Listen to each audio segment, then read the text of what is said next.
Well, I asked, where's the beef? Let's call this for what this is. Oh my God! They are so hopelessly woke. How dare you? That is the intellectual capital of the left today. Give me a break. You are now watching the Daily Roundup. Ezra Levant is my name. I am here for the live stream, which we always do at 1 p.m. Eastern, 11 a.m. Mountain Time. It's usually hosted by my colleagues, David Menzies and Sheila Gunn-Reid, but today I'm in the chair alone because there's an important breaking news item out of Alberta. And it's something that I've been following closely. I'm originally Albertan myself, and in fact, I play a very minor role in this story. Today, the Ethics Commissioner ruled that Alberta Premier Danielle Smith broke the ethics code in regards to pursuing lockdown amnesty, that is, a stay of prosecution against people who are still being hounded by prosecutors for obsolete rules that were in effect a year, 2, 3 ago. I'll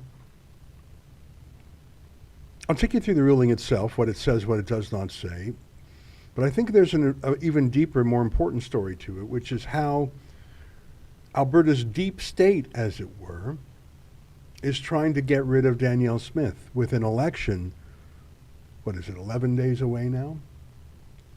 Today, by the way, is the debate day in the province of Alberta.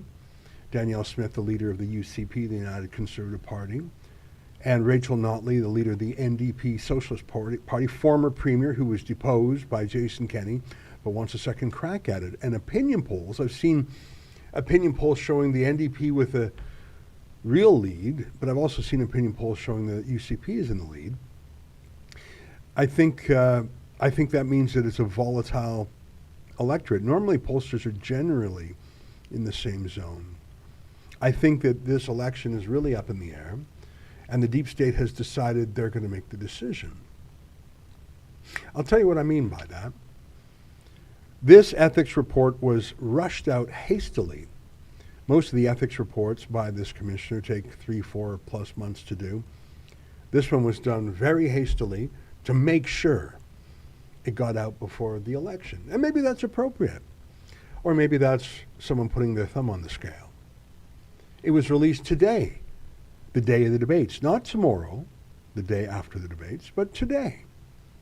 The day where the candidates are normally preparing and where the candidates themselves would choose the issues. No, the Ethics Commissioner herself will choose the issue. You know that that will be the case. The CBC has a major role in what I am calling an attempted coup d'etat, and here's what I mean by that. A few months ago, the CBC reported something as fact. They said that Danielle Smith or her staff emailed prosecutors on the COVID files telling them to stop. They couldn't be more explicit. They said they were emails. Now later on, they said they hadn't actually seen the emails. Isn't that interesting? But they insisted they happened. Well, this launched an enormous investigation in the public service by the nonpartisan public service. I don't mean political appointees. I mean the permanent bureaucracy that runs the government. They checked over 1 million emails and couldn't find the emails that the CBC said had happened, even though the CBC couldn't have been sure about it because they never saw them themselves. Who would have told them, and why would they believe someone who wouldn't show them in the face of a massive investigation by the bureaucracy that showed no such emails were done? Well, in today's report by the Ethics Commissioner, which talks about Danielle Smith and her views on a kind of lockdown amnesty, there's a major section on the CBC, and I want to show it to you. And this isn't the most important part of today's story, but it shows you the collusion between the NDP, the media party, Justin Trudeau's CBC, and how it's all happening, in my opinion, with some dissident conservatives who have never accepted Danielle Smith as a leader. Here, I'd like you to, Olivia or Efron, I'm not sure who's at the computer there. Is that you, Olivia?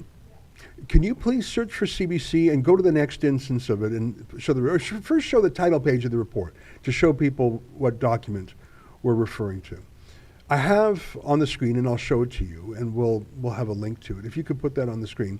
This is the Office of the Ethics Commissioner, Province of Alberta, report of findings and recommendations by the Honourable Marguerite Trussler, King's Counsel, Ethics Commissioner, into allegations involving Danielle Smith. So it was published today. So that's the document I'm reading from. And then do a find the word CBC and skip the first one. That shows that, you can put it on the screen there.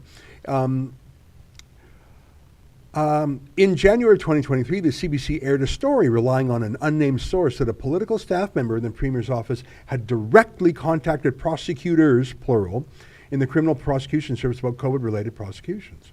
In March of 2023, a tape was posted to the CBC website of a conversation between Premier Smith and Artur Pawlowski. We can talk about that a little bit later.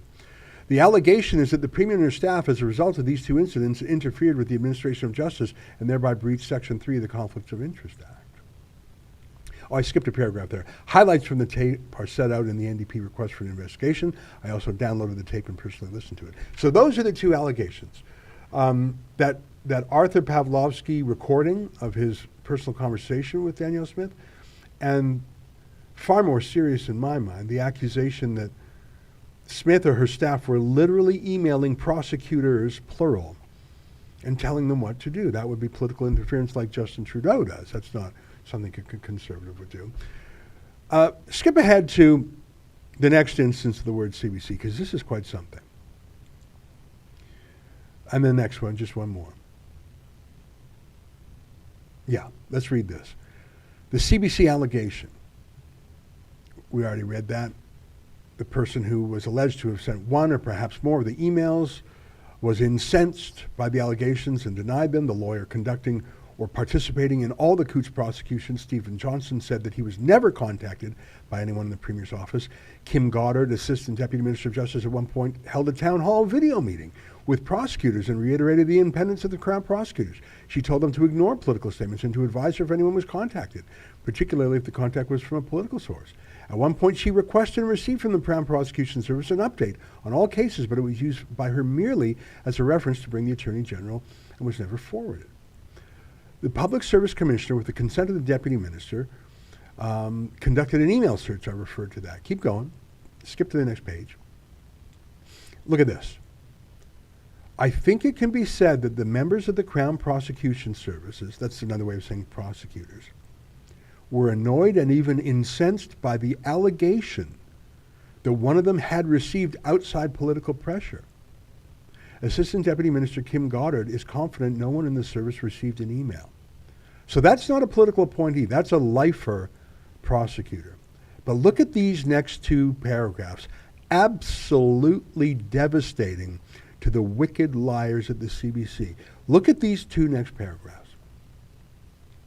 All 44 Crown prosecutors who had Coots, that was the border blockade by the truckers, or COVID-related files, provided a statement that they did not receive any contact relating to their files from the Premier's office. 44 prosecutors on the COVID file. None of them appointed by Danielle Smith, of course. They're not political appointees at all. They're people, lawyers who just work for the government. 44 out of 44 said, I don't know what the CBC is talking about. I have never received such an email. And then this next line, all 32 political staff members in the Premier's office at the relevant time provided a statement that they did not contact any Crown prosecutors regarding the Coots or COVID-related files. 76 people said it is not true. That is absolutely devastating to the CBC. It was one of the grounds for this ethics complaint. And here, Marguerite Trussler, retired judge, now ethics commissioner, said in a polite way, the CBC made it up, and they continue to lie about it to this day. That's a pretty devastating rebuke of the CBC. By the way, in my experience, government lawyers are typically left of center compared to the rest of the profession. I don't think any of them are particular fans of Danielle Smith. She's not in the club. She's not a lawyer. Not most, but a lot of premiers are lawyers. Doug Ford is not. Stephen Harper, the Prime Minister, is not. But Brian Mulroney was a lawyer. Jean Chrétien was a lawyer. Quite a lot of politicians are lawyers. It's a fit there. Lawyers deal with laws. I think the fact that you're not in the fraternity, I think lawyers sometimes look down on politicians who are not lawyers. What I'm saying is those 44 prosecutors are not lying to cover up for Danielle Smith. If anything, they disagree with her. But they're honest enough and bound by their professional ethics enough to tell the truth. Not a single prosecutor in Alberta received a single email from the Premier or her office. And remember, the CBC lie was that prosecutors, plural, received it. Incredibly, the CBC itself has not seen these alleged, purported, fabricated, made-up, imaginary emails. And you would think, after that rebuke, the CBC might have a drop of humility, but you would be deadly wrong because you don't understand the CBC is not a news organization.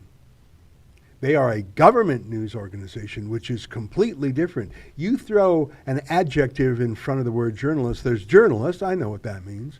Government journalist, there's no such thing. And so I want to show you how the CBC covered this story this morning. This is incredible. I just showed you that this ethics complaint was founded on two allegations. One, the CBC claim that prosecutors were contacted by the Premier's office. And second, a conversation with Artur Pawlowski.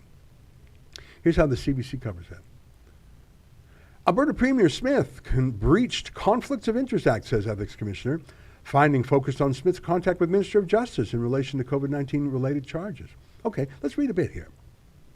Alberta's Ethics Commissioner says Danielle Smith, in her capacity as Premier, contravened the act, blah, blah, blah, skip ahead. The whole scheme of things is a threat to democracy, skip ahead.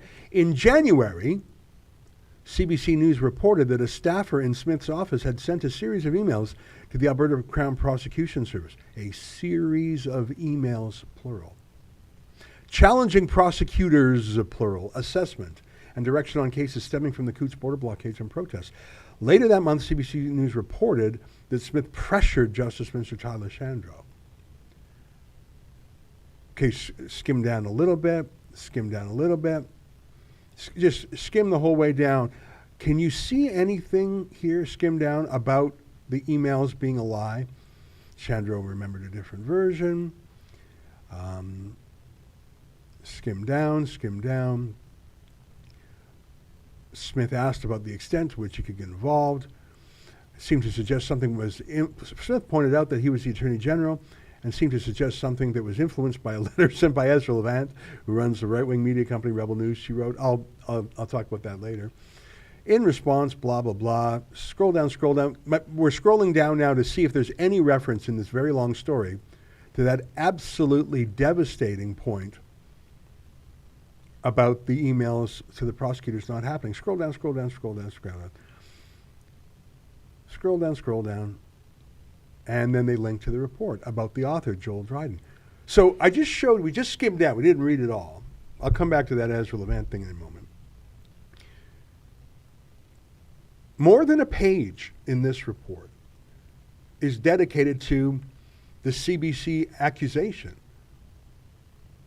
that staff in Danielle Smith's office improperly contacted prosecutors, plural, with a series, plural, of emails. In fact, they restated that in the CBC story, didn't they? CBC reported that, blah, blah, blah. But it didn't happen. More than 1 million emails were searched. None existed. You search 1 million emails, you're going to find a lot of things. You did not find this, let alone a series of emails to prosecutors, plural. And then just to make sure, every single prosecutor in the province that was dealing with the Coutts border issue or COVID, every single one, 44 of them, which is an enormous waste of resources. You wonder why crime is soaring in Alberta. Maybe take those 44 prosecutors, put them on real crimes instead of thought crimes and COVID crimes. You got to be a certain kind of lawyer to enjoy prosecuting people for keeping their church open or their business open or not wearing a mask. You got to be a bit of an authoritarian leftist, I think. That said, 44 out of 44 said, we don't know what the CBC is talking about. We have never received such an email, let alone a series of emails. 44 out of 44. So look at this, issues and discussion of the law. There are 3 questions that need to be answered. Scroll down. They are, did someone from the Premier's office send an email about the COVID-related prosecutions to a prosecutor? Scroll down.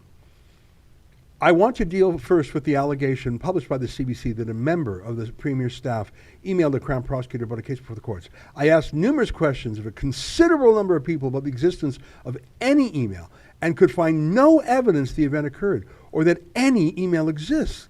The CBC has not seen the emails and has not divulged, quite rightly, its source. Oh, is it quite right to protect a proven liar? Does that source really even exist? It was public knowledge that this investigation was taking place, and one might expect that the CBC source would have come forward on an anonymous or confidential basis. All Crown prosecutors who have COVID-related files have stated they did not receive an email critiquing the Crown's position, and all the Premier's staff has stated that they did not send such an email. As a result, I found no evidence of such an email, and I can only come to the conclusion, based on the evidence I have, that no Crown prosecutor was emailed directly about any of the cases. There appears to be no interference with the independence of prosecutors on this level. There is no evidence that the Premier ever spoke to any Crown prosecutor. It would appear that she, unfortunately, used the term inappropriately. I'll get to the next part in a second, but we just went through the CBC article. They refer to the emails.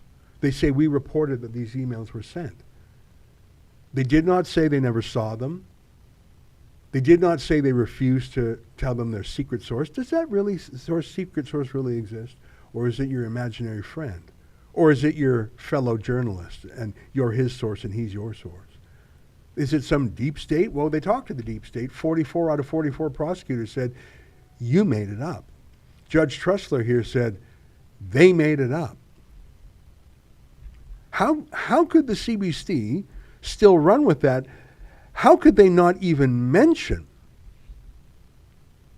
that devastating rebuke from the Ethics Commissioner? How do you write? There were 2 charges against Danielle Smith. A series of emails sent to prosecutors, and then a brief phone call with Artur Pawlowski. Two charges. The first one, absolutely not a shred of evidence, completely confected by the CBC. How do you not mention that in your story? But I just took you through the CBC story. They don't mention it. Is that what a news organization does? Or is that what Trudeau's state broadcaster does? There's a big difference. I mentioned in this report, and I'll tell you about it. I'll read it, and I won't hide it. I'm proud of my mention here, and I agree with and disagree with some of the judge here. I'll take it through now.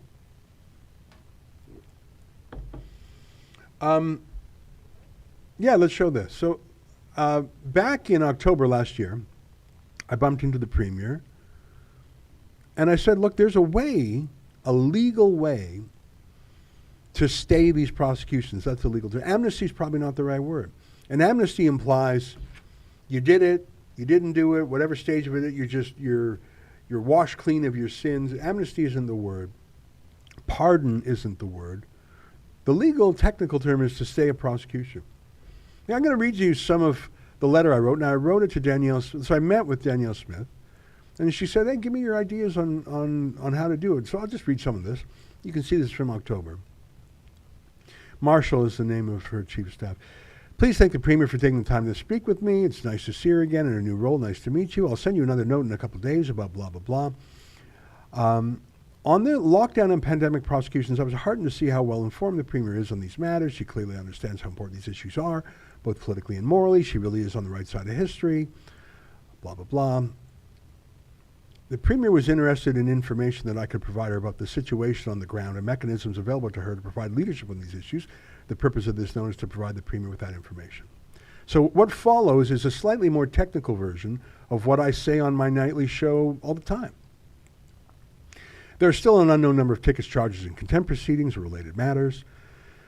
I have good knowledge of some of the prosecutions, but other lawyers have files, and, some trials have commenced. There are real issues about why they're proceeding. As the Premier says, they appear to have been politically motivated. Staying or withdrawing the charges would send a strong message in support of the rule of law. I'm only suggesting that prosecutions which have been politically motivated, targeting people who only sought to exercise their constitutional freedom of expression and religion, be stayed or discontinued. So let's just go down to, I'm not going to read all of it because it's a little bit legalistic. Jurisdiction. Almost all the prosecutions that I'm aware of are conducted by provincial prosecutors. They're under the Premier's jurisdiction. The Attorney General has the discretion on whether and how to prosecute. Here's a leading case on the matter. Significant, what is common to the various elements of prosecutorial discretion is that they involve the ultimate decisions as to whether prosecution should be brought, continued, or ceased, and what the prosecution ought to be for. Put differently, prosecutorial discretion refers to decision regarding the nature and extent of the prosecution and the Attorney General's participation in it. Decisions that do not go to the nature and extent of the prosecution, either decision that govern a Crown prosecutor's tactics and conduct before the court, blah, blah, blah. So you see I have footnote number 1 there. Scroll to the very bottom of this memo. I want to show you that case is from the Supreme Court. It was in a case called Krieger and the Law Society of Alberta, a 2002 case. SCC says it's a Supreme Court of Canada case. So I'm quoting the Supreme Court. I'm not making this stuff up. Okay, go right back up. Thanks very much. I just wanted to show my footnote there. This next paragraph is important. Specifically, the Attorney General can decide the nature and extent of the prosecution and the Attorney General's participation in it. And Crown prosecutors employed by Alberta Crown Prosecution Service have prosecutorial discretion to stay or withdraw proceedings, blah, blah, blah. It's usually done in open court. Scroll down, scroll down, scroll down. The basis for staying them, if there's no reasonable likelihood of conviction, and it does not suit the public interest. There are clear legal issues with many of the cases, vague and confusing. As aptly noted by and I quote others, other experts, Dr. Fluker. I'm not going to, this is a fairly dense legal memo. The Premier can, should she choose to, direct the Attorney General to review and withdraw or discontinue any cases arising from the Chief Medical Officer of Health Orders under the Public Health Act, or any pending charges. So I don't say that the Premier should tell the prosecution what to do. I say the Premier can direct the Attorney General to review and withdraw.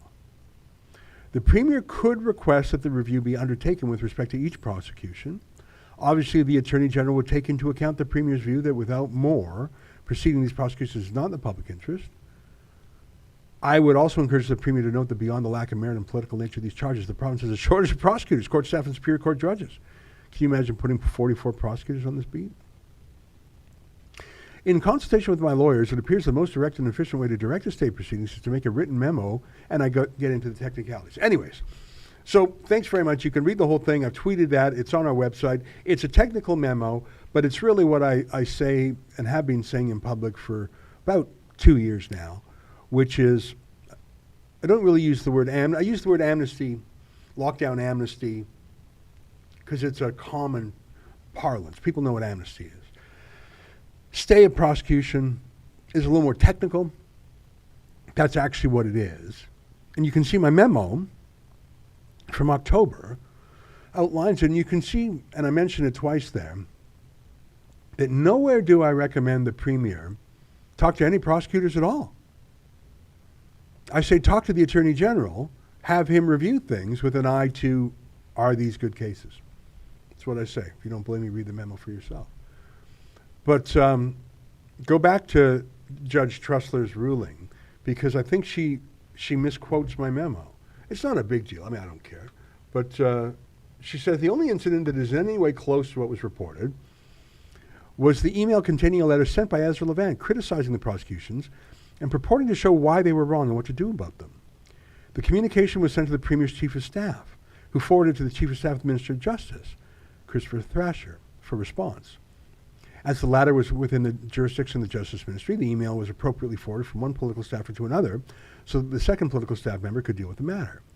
Mr. Thrasher provided the email letter to the Minister of Justice, Tyler Shandro, who in turn forwarded it to the Deputy Minister, Frank Boscia. It was then sent to the Assistant Deputy Minister in charge of the Crown Prosecution Service, who did not forward it to any Crown prosecutor. She appropriately had a discussion about it with the Deputy Minister, and nothing further happened with the letter. So that's it. Can you scroll back up a little bit? Okay, can you search my name one more time? Because it's at a later point where she refers to my memo itself. Yeah, search it just one more time. So I'm fine with what she described there. But here she says, scroll back up one or to, yeah.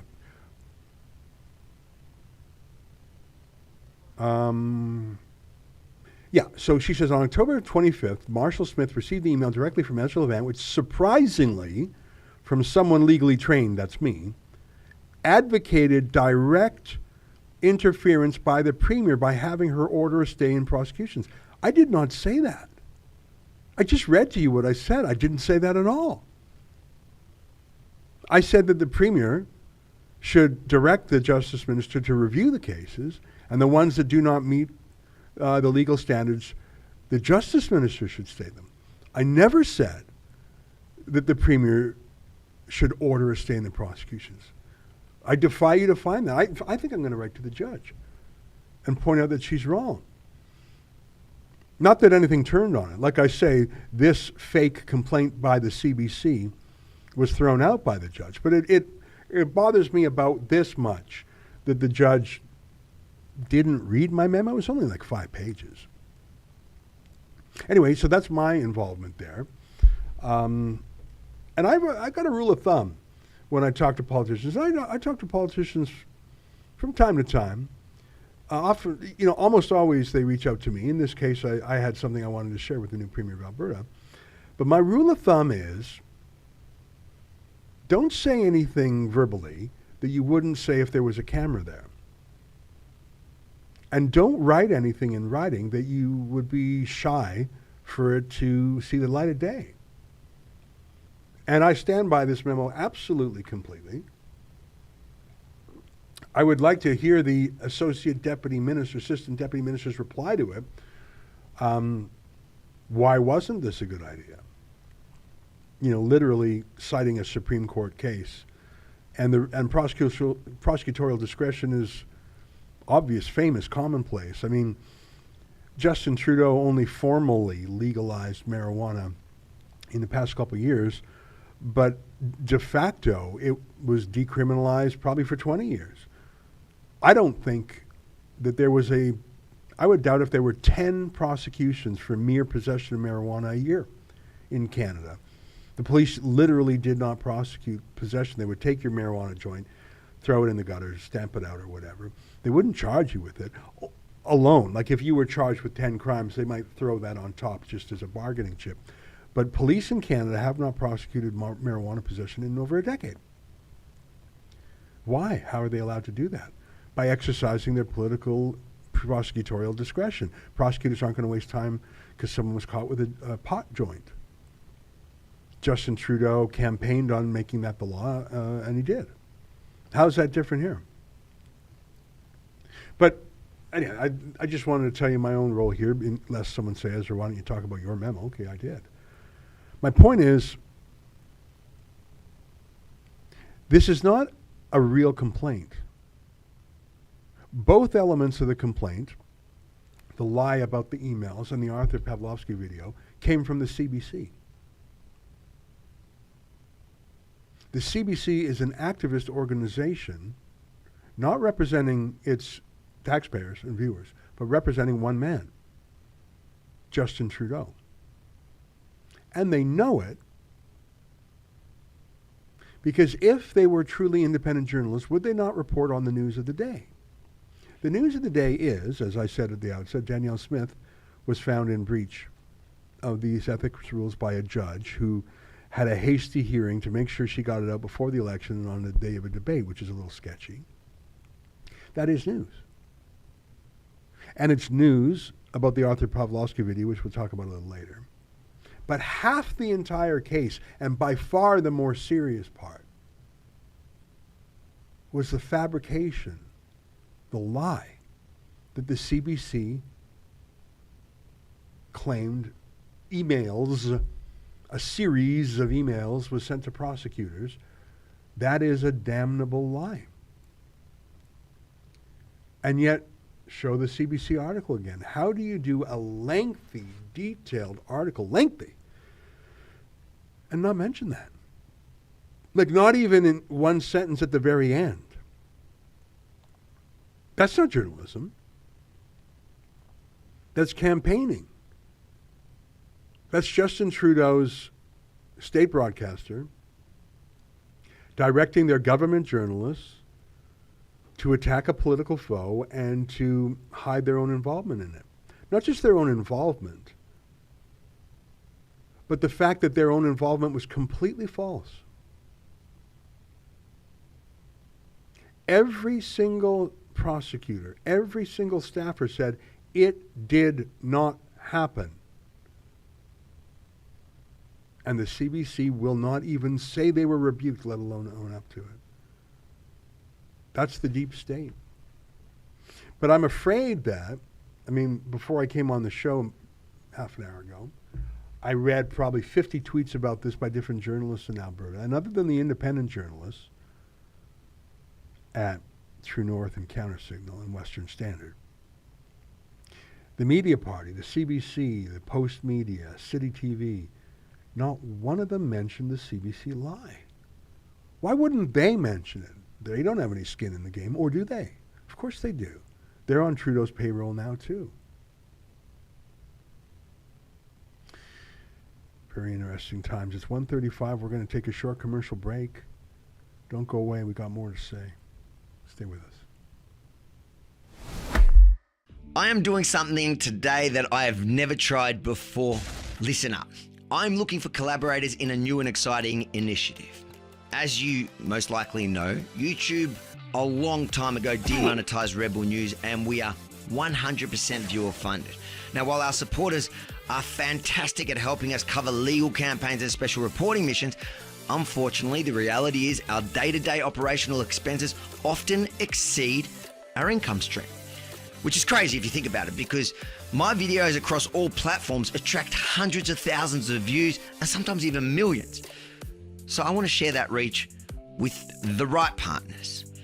If you have a product or business and want to enter a win-win relationship with me, please go to rebelnews.com/ads and fill in the form to let me know. I won't be accepting anyone. I need to believe in your business or product so I can sell it proudly for you. And for successful applicants, I will guarantee a minimum view count, meaning Even if your ad is published on the less popular reports, we'll keep promoting your business or product until it gets the agreed minimum eyeball. So again, if you have a cool company or product that either wants to take advantage of my reach or want to support my work through advertising in a way that you can write it off as a tax deduction, or both, head over to rebelnews.com/ads and hopefully we can join forces soon. Hey, welcome back. You know what? I want to talk to you about something because we have a new sponsor. And I came across them on my own. And I said to the team, hey guys, this looks interesting. And I was told, Ezra, they have already reached out to us to advertise. I said, come on. But it doesn't surprise me because we know some of the leaders of it. We know Dr. Julie Ponesse, PhD. She was an ethics scholar at the Democracy Fund for a year. We know Dr. Roger Hodkinson. I've interviewed him on a variety of occasions. And they are part of this new organization called the Wellness Company, and they are now sponsors of our live stream. Can you believe it? And here's my favorite part. They give a discount to Rebel viewers if you use the coupon code REBEL. Let me tell you a little bit about them. I'm going to give you their philosophy. Our medical system is failing because of oppressive government health policies and the lack of appreciation for natural approaches to staying healthy. Isn't that the truth? They shut down the gyms during the pandemic. This is where the Wellness Company comes in. By unequivocally and unapologetically standing up for medical freedom and the right to affordable health care, TWC, the Wellness Company, vision champions the right to make one's own choices for their body. They strive to build a new healthcare system that earns people's trust, governed and operated with transparency, and offering the highest quality practitioners who align at their core with the fundamental belief to put the patient first. So it's medical and philosophical. The fabric of this company has been woven together by its medical team, whose courage and bravery in their fight for medical freedom and truth, as well as their devotion to the public, will help to ensure improved health outcomes, convenient access to physicians, and lower costs of healthcare for patients. And I know two of those people personally. Dr. Roger Hodkinson, MD, Dr. Julie Ponesse, PhD. I'm excited about these folks. Check them out at twccanada.health. So it's not a .com, it's a .health. And by the way, Peter McCullough's with them. That's amazing. That's amazing, isn't it? So go to twccanada.health, but you've got to use the promo code REBEL if you want the 10% discount. And you can go directly to twccanada.health/rebel as well. So I am excited about these guys because A, I know them. B, ideologically, they're ringing my bell. And C, sounds like a necessary effort to fill a major void in our system. So I think that's the kind of thing that Avi was talking about there. If you are fit for Rebel News, we would love to have your ads. And twccanada.health is absolutely that. I'm excited about this. When was the last time you saw me do an ad read? I don't do ad reads if I don't understand and agree with a company. I'm not going to do an ad read for the NDP. They'd say, here's $100,000, do an ad read. I'm not going to do that because I don't believe in them. It's a pleasure to have an advertiser that we can actually believe in. So use coupon code REBEL, though, if you want your 10% off, and I hope you do. All right. That was the ad break. Thanks for that. So, as I mentioned, there were two reasons for this investigation, two purported reasons of this investigation. Really, these fake investigations with fake timing, it really feels, in a way it feels like what they did to Donald Trump, Constant accusations, constant media lying. Oh, she misspoke this, she said that, she used the word amnesty instead of stay of prosecution. She said prosecution instead of attorney general. We got you. And in the end, no, it was all a lie. The hoax, it was a hoax, like the Russia hoax, this email hoax. It's a hoax. But once the CBC has told the lie 1,000 times, And finally, you have a judge here saying, no, that's a lie. They're still not even willing to correct the lie, but they've done their damage. Rachel Notley has a friendly, neighborly smile. She comes across as mild-mannered most of the time, which is the perfect cover for her absolutely devastating attacks on the economy and civil liberties. Danielle Smith, every misstep or misspeak is magnified, and then they just outright lie, as the CBC does, as I've shown you. And so I fear that 11 days to the election, I think it's 11 days,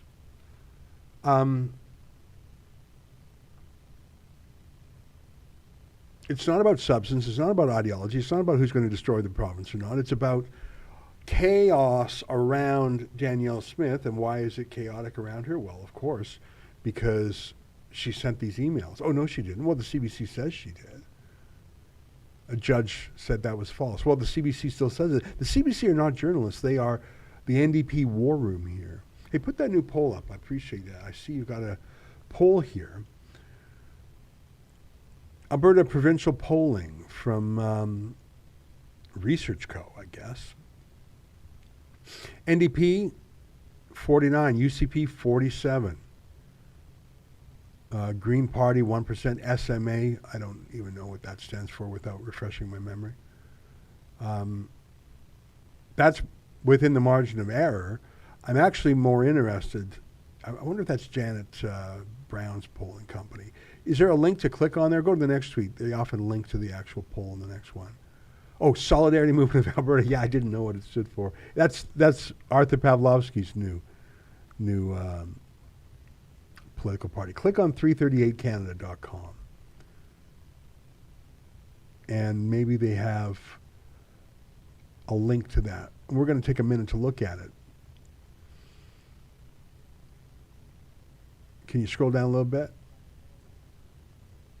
Okay, so the latest projection here, that latest poll projects the UCP squeaking through. But this late hit might make a difference. Odds of winning the most seats, they say the UCP majority, they're tilting towards it. But I saw a poll just the other day that frankly looked the opposite way. Scroll down. All right, well, that suggests 3 polls in a row put the UCP ahead. Seat projection, they suggest 49 to 38. All right, well, these polls are less traumatic than what I saw earlier. Odds of winning the most seats, whatever math they're using. Okay, thanks for that. Those polls aren't as bad as the ones I saw. I'm not sure which one I was looking at. Maybe it was an Abacus poll that I saw. I think it was. Now, of course, Abacus is part of the liberal octopus as well. Abacus, I like their pollster, David Coletto. I think he's a good egg, and I think he's a fair-minded guy. But the company is owned by Bruce Anderson, who is the father of Justin Trudeau's former director of communications. So they're pretty tightly tied together. Yeah, click on that one there. Click on that. Yeah, so this is from yesterday. This is the poll. Over the weekend, we released a new poll that found the NDP taking a lead over the UCP. Several other polls have been released or leaked, which have found varying results from a large UCP lead to a large NDP lead. So I wanted to verify and update the province-wide picture and conducted a quick survey with just under 500 eligible voters. Here's what I found. Statistical tie. Looks like it. Scroll down a little bit, please. All the movement from our last surveys within the margin of error. Okay? But the undecideds are pretty low. Current vote intention, likely voters, NDP slightly ahead. Keep going. Okay, keep going. Likely decided. Choice by community. So Edmonton, look at that. You'd be lucky to get a single Conservative re-elected. Calgary, the UCP is ahead. I mean, it would be devastating if they weren't. Rural parts, that's what other areas mean. So if this holds, I think you've got yourself a Conservative win. But boy, an ugly win, eh?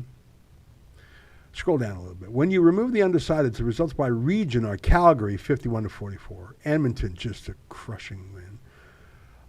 Vote by age and gender. Young people are socialist in Alberta, which is too bad. They've lost the Alberta-ness in them.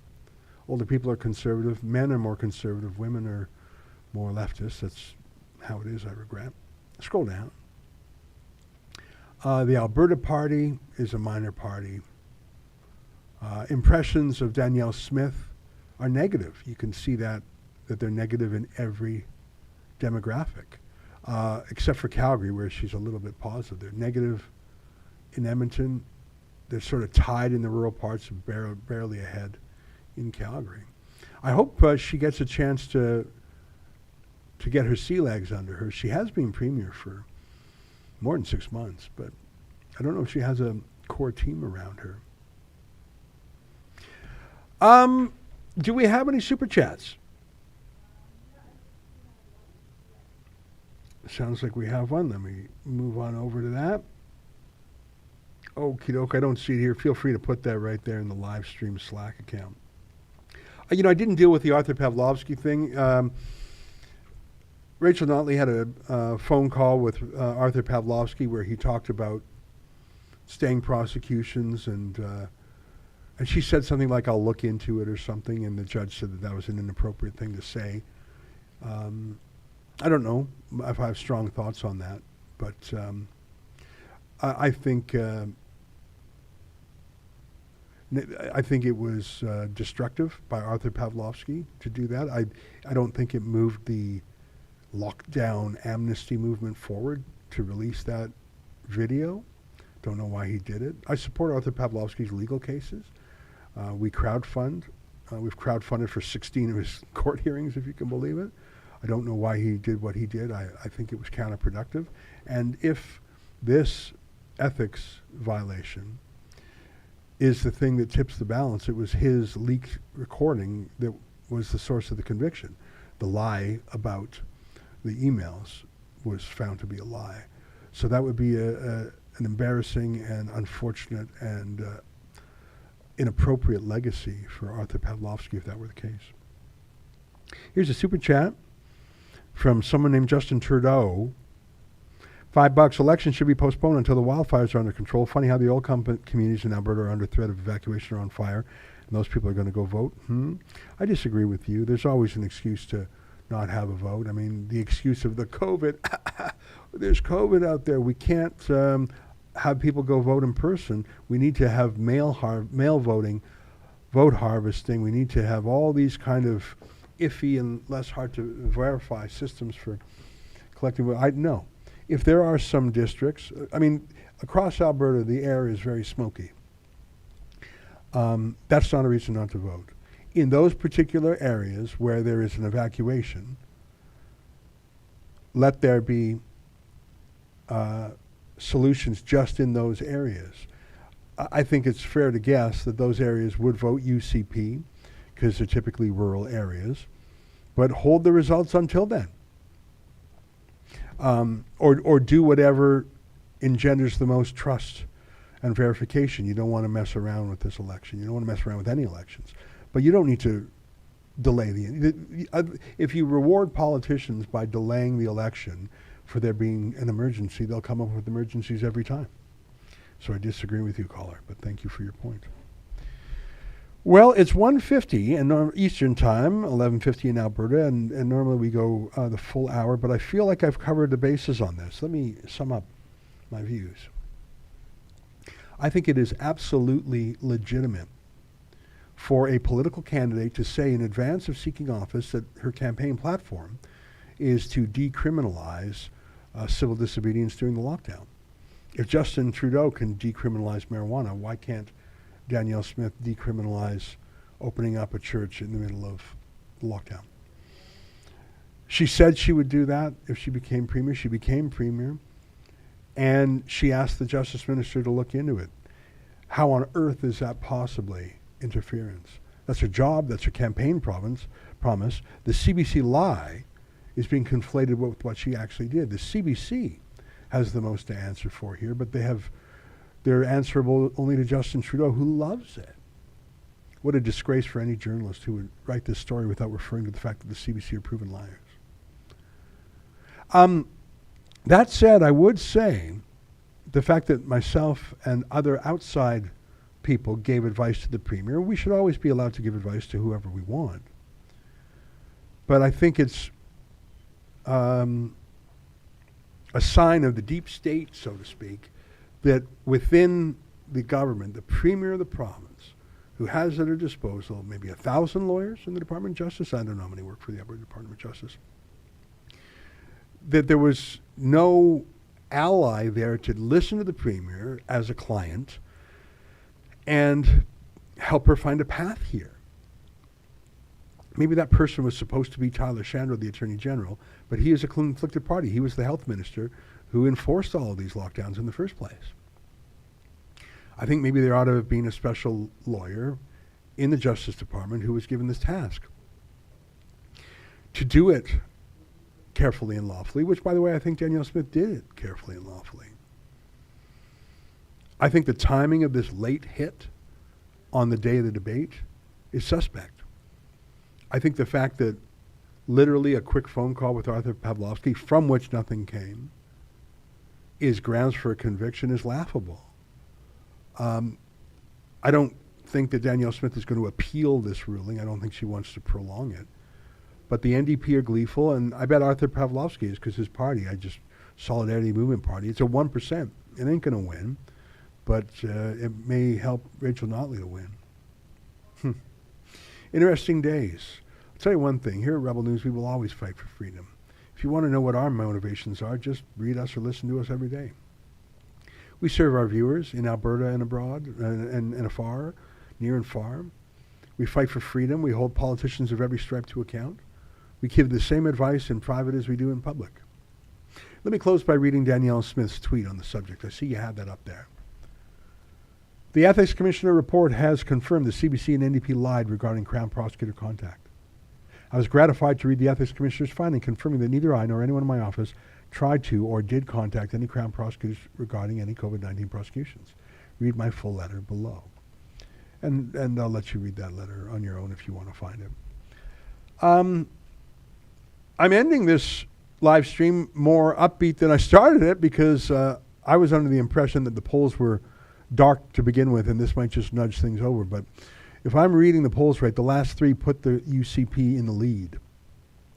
And I think anyone who would vote against Danielle Smith based on this, they probably already made their mind up to vote against Danielle Smith no matter what. Danielle Smith is correct. This report does absolutely vindicate her on the CBC NDP lie that she contacted prosecutors. It'll be fascinating if there's any justice there at all. She has threatened them with defamation action. I don't know if she's taken it, but it sounds like the CBC just made it up and has no proof of it. And the fact that they did not acknowledge that they were rebuked in this report today is incredible to me. Interesting days. If you asked me today who's going to win the election, I would say, you know what? It's 50-50. If I were a conservative voter in Alberta, I would say, if you don't stop Rachel Notley, you are going to not only lose your civil liberties, but your economic prosperity. And the knock against Danielle Smith is that her wording is sometimes imprecise. She sometimes has ideological or policy flights of fancy, and I'm sure that's true. I think one of her problems is she has not yet been fully accepted as the team leader by the team she has taken over. Remember, she was not an MLA. Most of the people she's working with are Jason Kenney MLAs and cabinet ministers, including Tyler Shandro himself, the right-hand man who was there at the Sky Palace, breaking the COVID rules, looking down at the little people, having a party, a liquored-up party with Jason Kenney while they were banning gatherings down below. That's the guy who's the justice minister now. No wonder you're having problems doing anything. I think it's important that Danielle Smith win this election, and then the next day that she cleans house. Until next time. Oh, before I say goodbye, I'm told there's one more chat. Is it in the live stream?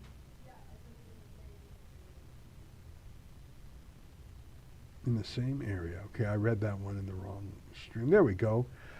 I Love Canada says, $50.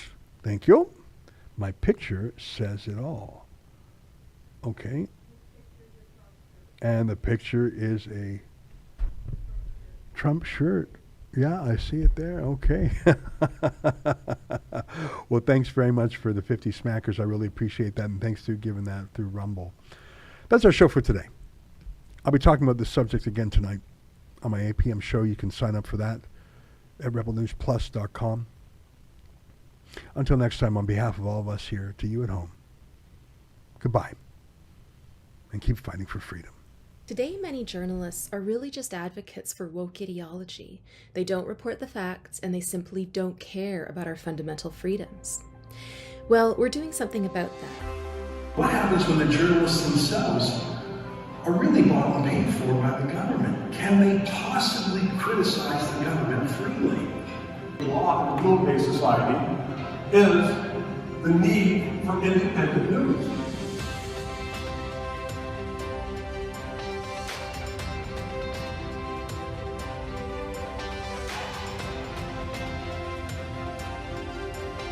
Without the pushback, I get away with it all the time. And I think that is the key, is to push back and call them out of the box. Everyone kind of wants to be a YouTuber or a media star these days or whatever. And people always ask me, well, how do you do it? What do you do? What's the secret? All that stuff. No matter what type of journalism you're doing, whether you're doing the advocacy journalism that Robbie does, whether you're doing the investigative reporting that Sheila does, some of the gonzo journalism that David Menzies does, or whether you're working in fiction like CBC, no matter what, you are telling a story.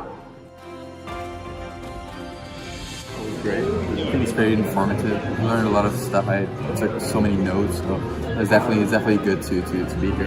I'm really appreciating the diversity of the speakers. They all contribute really specific details on what to do as an aspiring journalist. It's been absolutely mind-blowing from start to finish. Firstly, beautiful hall. We've been stuffed. It's like Thanksgiving dinner every night, so that's amazing. And the only thing that beats that are the people around us, the company, some amazing and unique individuals. The journalism conference has been great. I met many prominent figures in this field and I got great advice. It was a really good conference, very good to meet all the lovely people here.